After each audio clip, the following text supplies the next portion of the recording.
Bonjour à toutes et tous, vous écoutez First Print, votre podcast comics préféré pour une nouvelle émission du format Super Friends. Super Friends, c'est le podcast qui vous emmène à la rencontre des personnes qui font vivre la pop culture et la culture comics par leur travail. Et vous le savez, on adore aller à la rencontre des artistes et des autrices, dans ce cas particulier, puisque nous aurons le plaisir dans cette émission d'être avec Wendy Xu, une autrice américaine qui a publié 2 albums de romans graphiques aux éditions Bliss en France, qui s'appellent Mooncakes et Tidesong. On vous en a déjà parlé dans le podcast, et à l'occasion de la venue de l'artiste en France pour une petite tournée, et notamment à Quai à Saint-Malo, on a le plaisir de se poser dans un petit patio d'hôtel parisien pour discuter de bande dessinée ensemble. Donc ce podcast est intégralement en anglais, on espère que vous l'apprécierez, et après le générique, je vous laisse en compagnie de Wendy en anglais.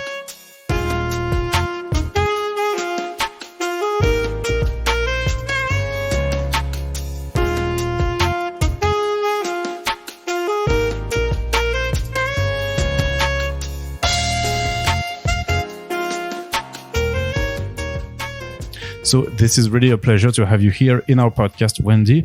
How are you?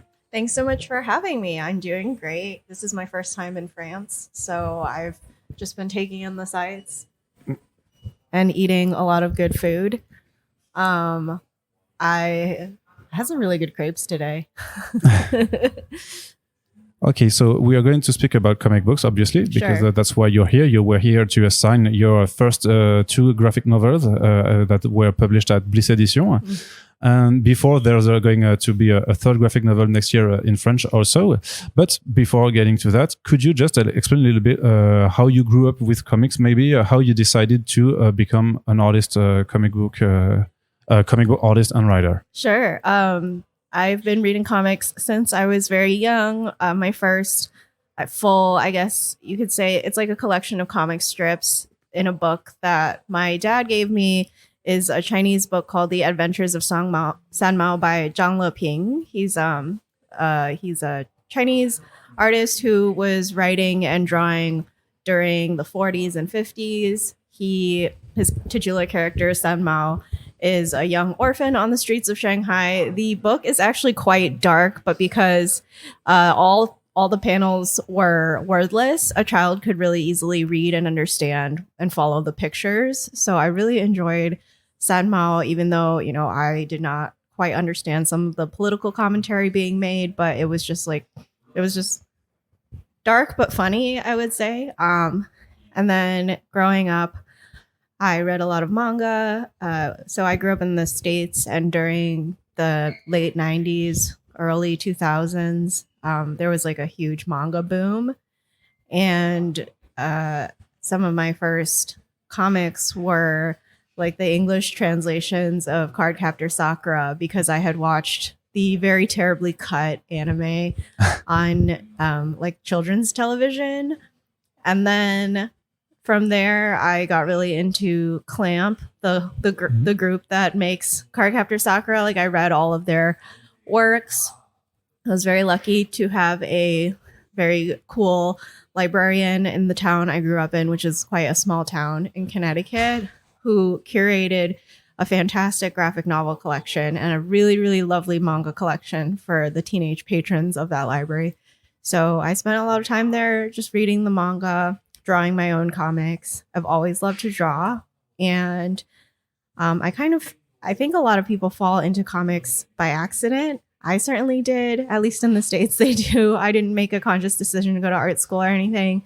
I went to college for psychology and studied a bit of creative writing, because I did always love to write as well as draw. But I started publishing some silly comics online in about 2012 on Tumblr, and I think that really, like, one of the pieces went viral, and I was working kind of just a low paying data entry job at like a nonprofit. So that's when I thought maybe I could try to make this a career. So that's when I kind of consciously began trying to go to more events, meet more people. I worked in publishing for about 5 years. and I curated graphic novels as part of my job. So I saw a really big growth in the American comics market, specifically for children's books. And during that whole time, I was drawing and working on my craft and trying to get published. So my creative partner, Suzanne, and I were really good friends, and we decided to make a webcomic together. And that's how Mooncakes got started, as a webcomic on Tumblr. And we decided to pitch it as a book.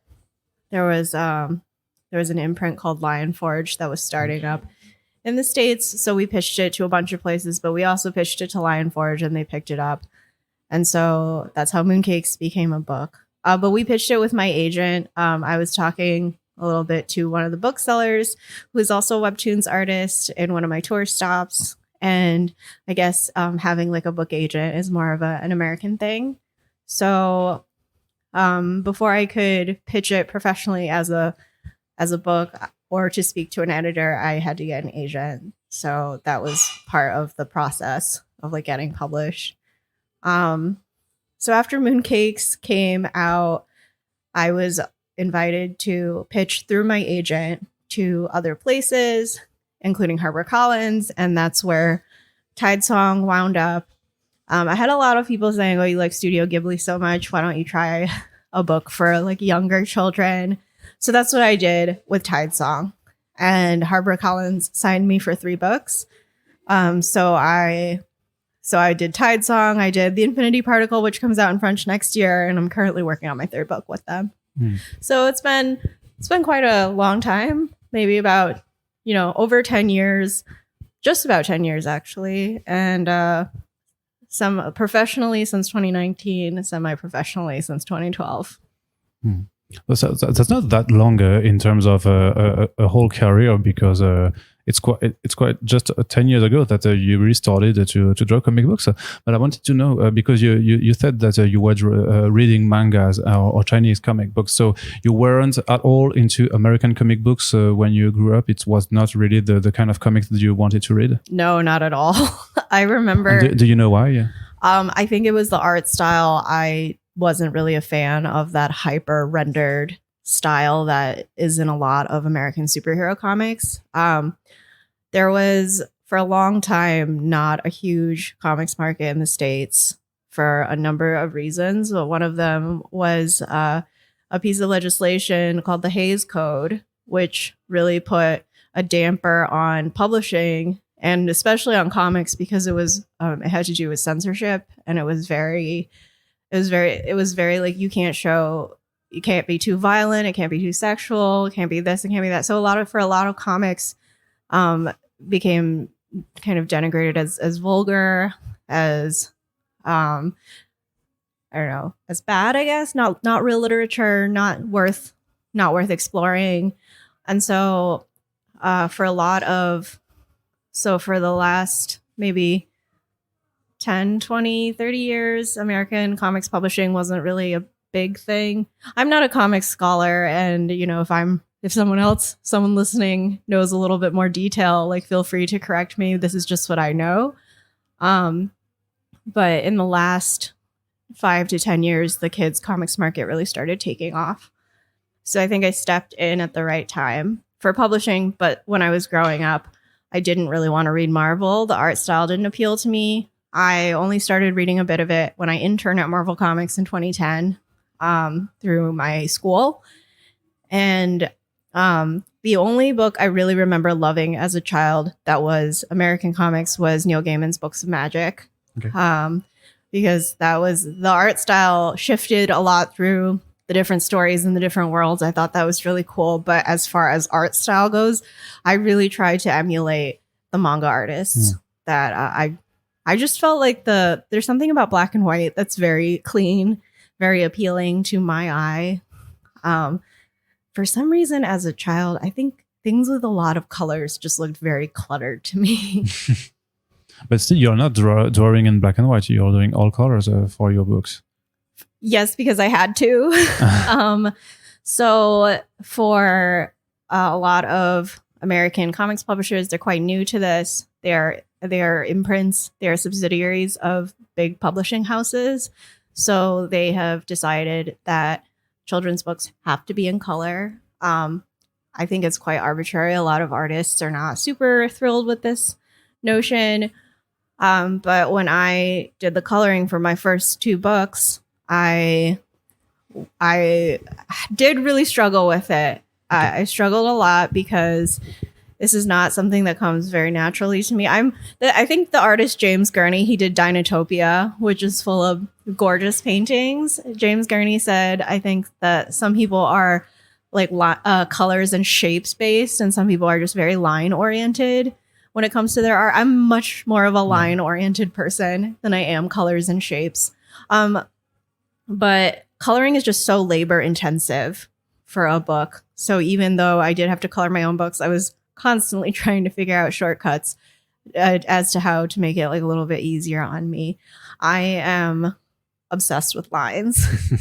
And I think in my 3rd book, which thankfully is limited color, I was able to really enjoy the lines, just like how like a panel comes together, what lines to use, what line weight to use, where am I going to put the shadow and the spot. Like, it's not black, but I draw it in black first, and then I put the overlay color on it. So where do I put the spot blacks? That sort of thing.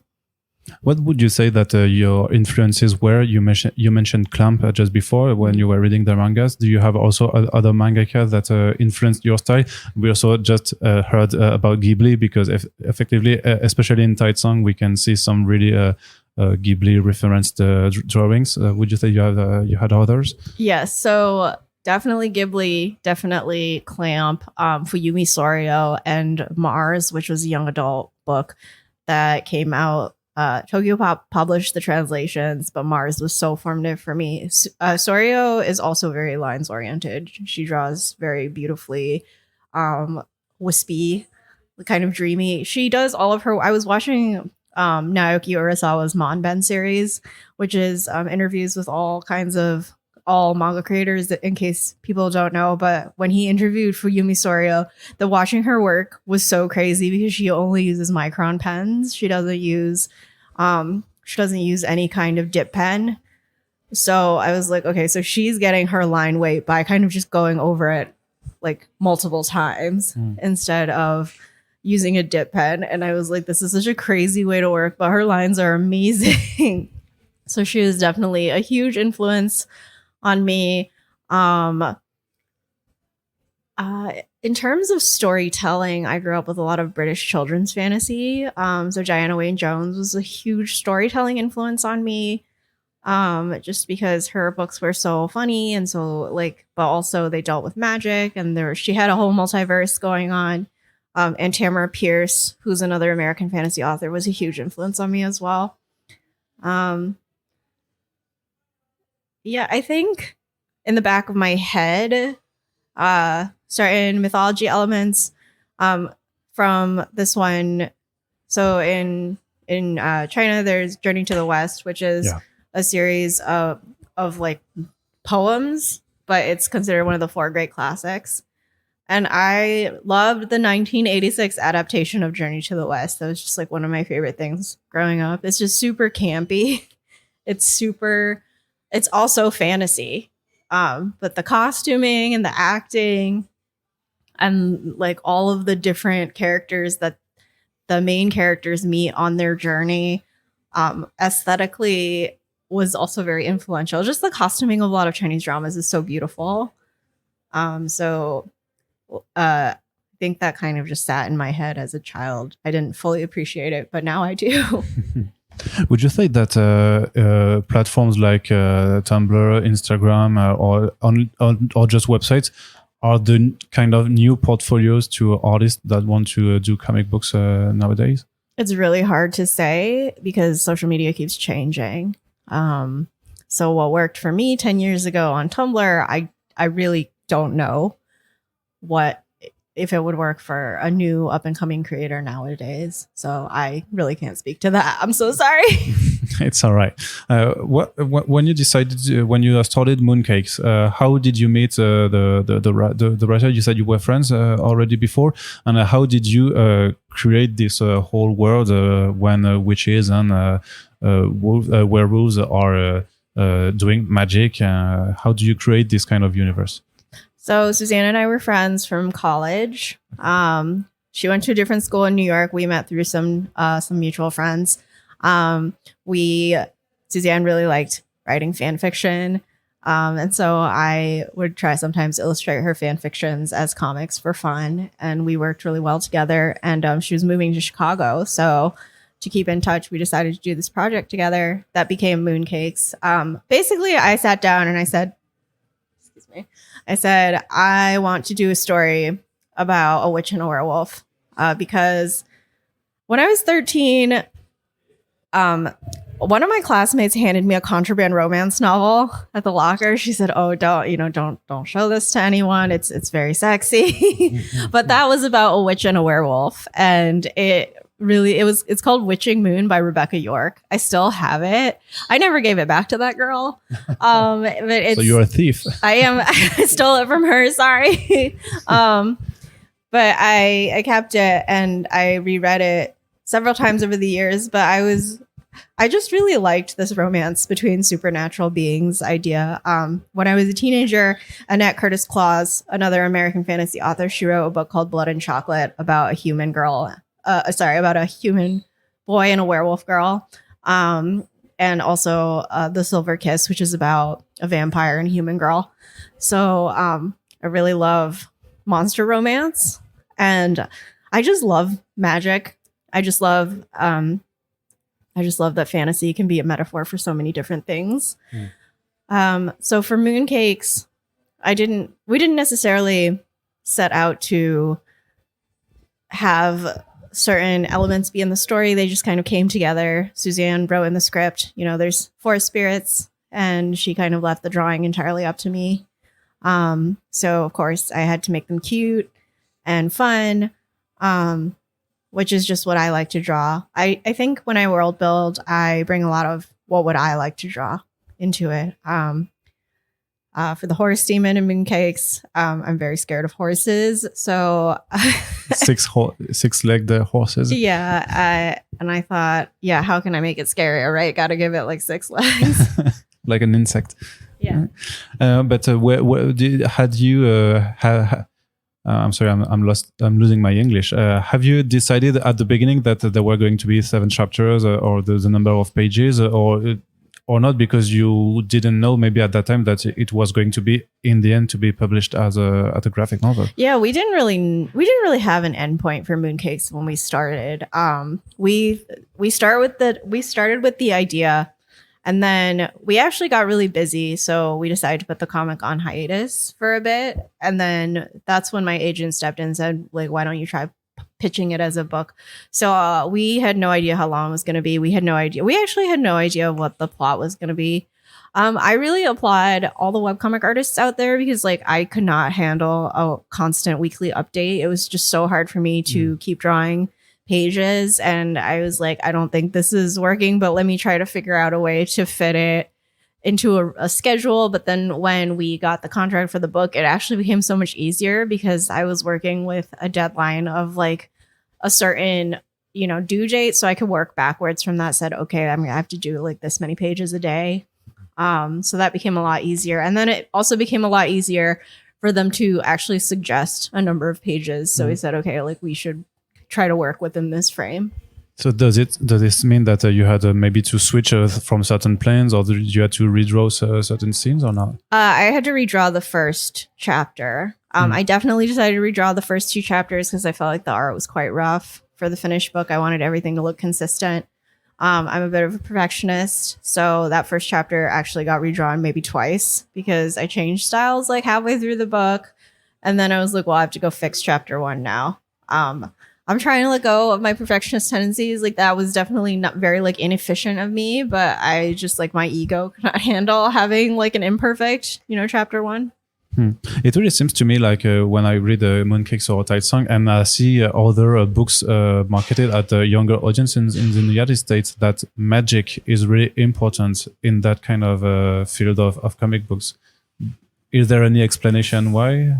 You would think that, but actually there's a huge... I think maybe it's just because a lot of things that are contemporary don't get brought over to France, but in the States there's a bigger market for contemporary stories of children, just like no magic, just kids going to school. And we actually have this joke that every kid's book that gets published, every kid's comic book that gets published, if you don't make it about bullying or if you don't make it about someone having a hard time, you're gonna have a hard time getting published. I do think there is room for many kinds of stories, but I think that American comics, not the artists. I think a lot of the artists are doing amazing work, but the publishers, I feel like, definitely are lacking in imagination.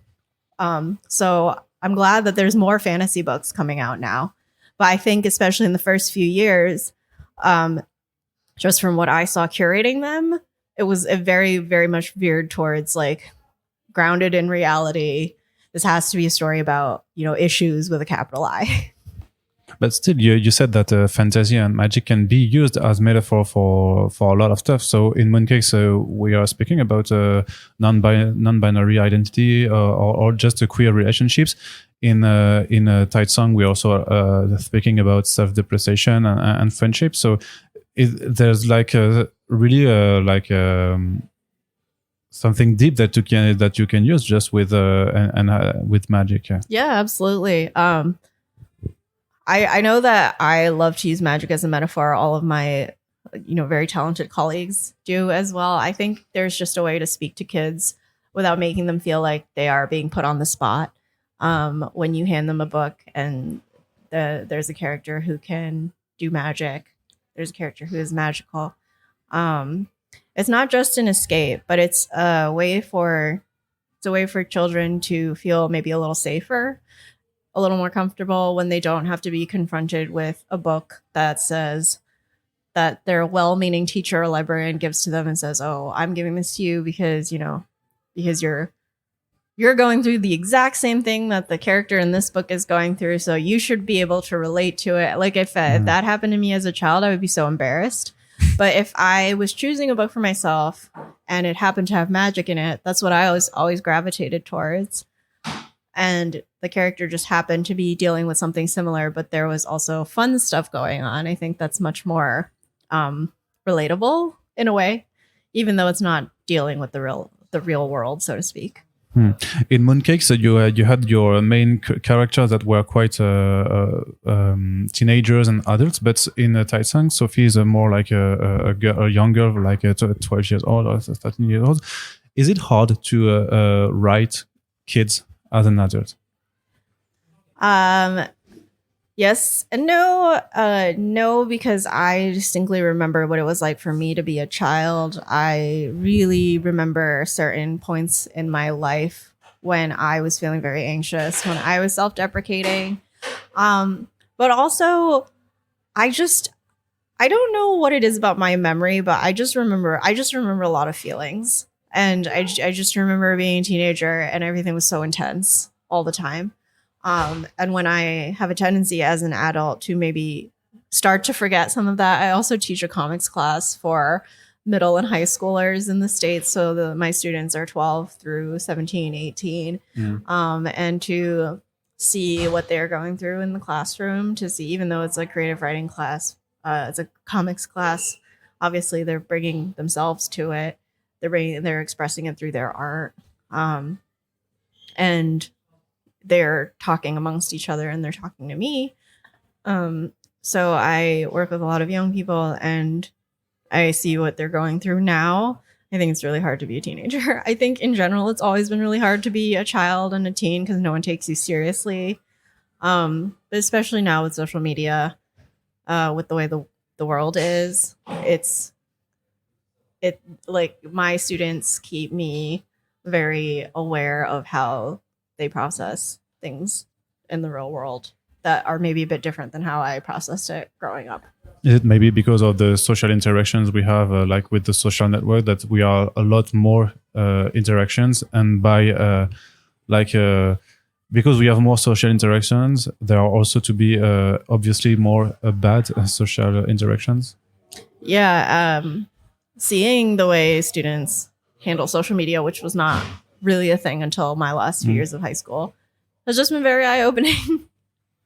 You would think that you wouldn't have the same childhood or even the same life in college in high school if you had social networks at that time. Definitely not. Is there something that changed for you professionally when you signed with HarperCollins? Because you had an article about it in the Hollywood Reporter also, because when they showed the cover of the print edition of Mooncakes, and they said that it was a 6 figures contract, and it really seemed to be a lot. And I don't know if it changed something from you to go from the web artist to a printed artist with a Hollywood Reporter articles. It seems to be a lot of pressure, no? Oh, okay. So the Hollywood Reporter article was a cover reveal for Mooncakes. And so in the States, I think for a lot of books, they will email certain media outlets to, if the publisher really values you, as the Cindy Barwick, who's the marketing manager, the head of marketing at Lion Forge at the time. She really loved Mooncakes and she had a lot of media contacts. So she was the one who pitched the Hollywood Reporter and said, we want to do a cover reveal for Mooncakes. So that's how Mooncakes got into the Hollywood Reporter. The 6-figure deal thing was Publishers Weekly. For Deal of the Week, which I don't actually know how they pick them. But sometimes you get a little write-up when they think you're like a hot thing and something exciting happens. I mean, for HarperCollins, I mean, the money allowed me to quit my day job and become a full-time artist. So that was really nice. But as far as visibility goes, sure, like I got a couple more Twitter, Instagram, social media followers. But I have, like, when you're doing comics, you're basically just drawing. And so I don't think my day-to-day life has changed that much. I'm just always writing and drawing. I feel pressure to put out the best book that I can, especially, like, always. But especially now that I've been given such an opportunity to do so, especially knowing the way book deals are structured in the States, that it can seem very arbitrary. So when you are given a livable sum of money, I definitely feel I have to make the work the best it can be. Okay, and when you created Tidesong, what was the input? The first input you had? Did you want to tell the story about a character? Did you have a universe that you wanted to build?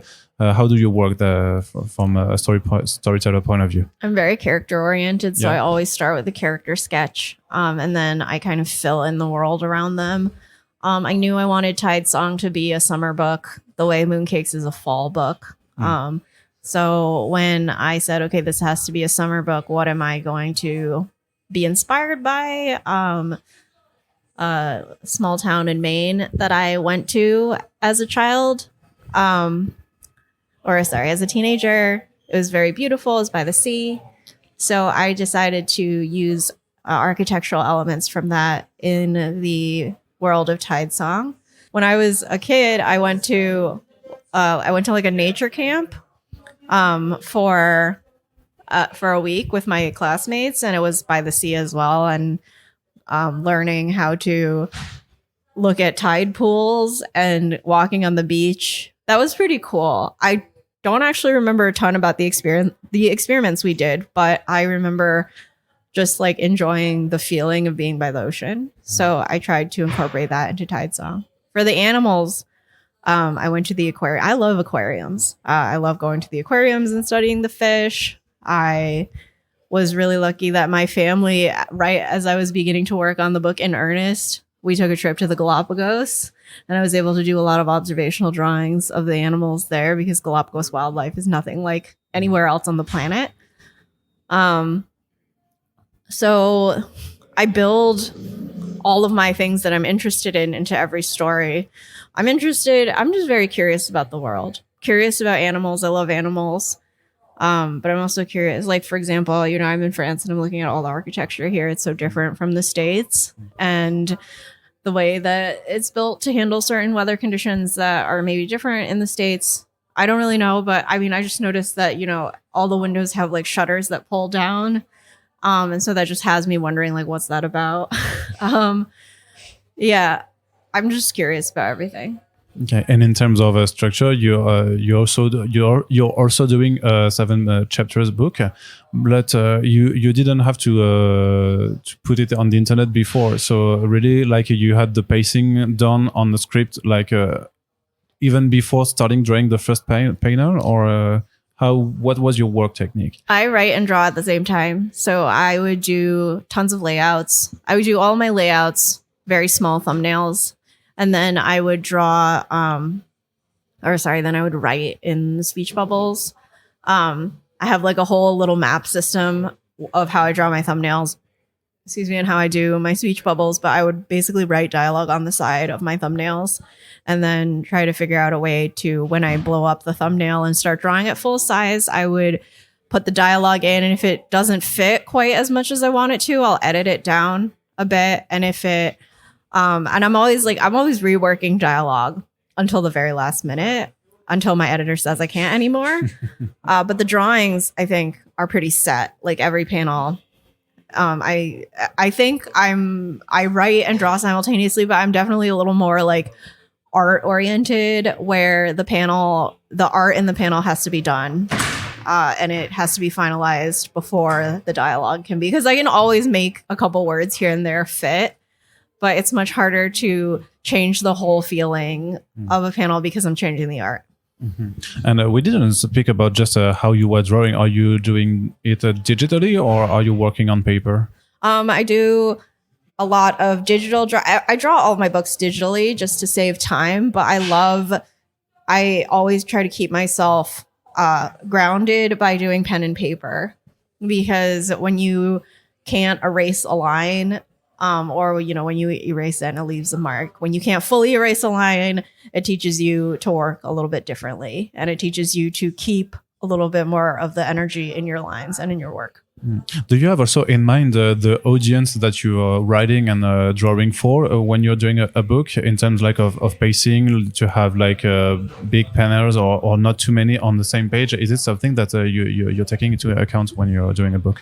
Whenever I'm drawing a book, I always think, how am I going to express this emotion, or in a certain number of panels. I'm not necessarily thinking about how the audience is going to receive it. I think when I send it to my editor, she says, well, this is confusing, or maybe we can change this here. Then I think about the audience. But the first pass of the book is always me getting ideas down.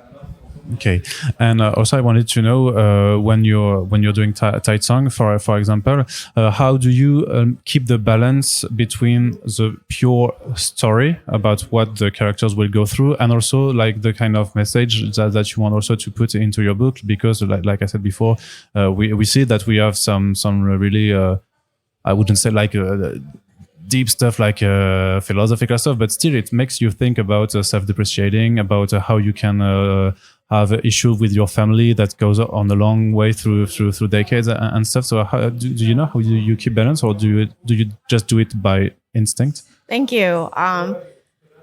I don't like to sit down and say this is going to be the message of the book, because I think that can lead to work that's very didactic. And I, as a teacher, who works with students, they hate it when you get preachy with them.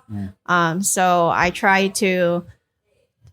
I think in Tidesong, I think I would do a different approach. Now, every book I do is different. So with Tidesong, maybe I was thinking a little bit more about having like a message at the end of the book. Like maybe I was thinking a little bit more about, I have to make her say the moral for this audience because that's what they do in kids shows. You know, at the end of like every cartoon episode, they're like, and this is what I learned. Yeah. And then I decided not to do that anymore for my future books because I don't know. I think that's not how I would want to be approached when I read a book. So why would I do that to a kid? So now I'm trying to write much more from instinct and just let the story be what it is. Okay. And last question. So we've got the Infinity Particle that is going to be published in France next year. Can you tell us a little bit about the next book, the third book that you're doing with HarperCollins, what it's going to be about? Can we have a piece of information? Maybe? Sure. It's a fantasy story and it's about fox spirits, and it involves a cafe and fox spirits and human. And one of the themes is to do with past lives. Okay. Thank you very much, Wendy. It was really a pleasure to have you in our podcast. Thank you so much for having me. Wish you the best for the next books. And hopefully we get it in France. I don't know when you're going to finish it, but maybe in 2025 or something like that. Yes, fingers crossed. Thank you.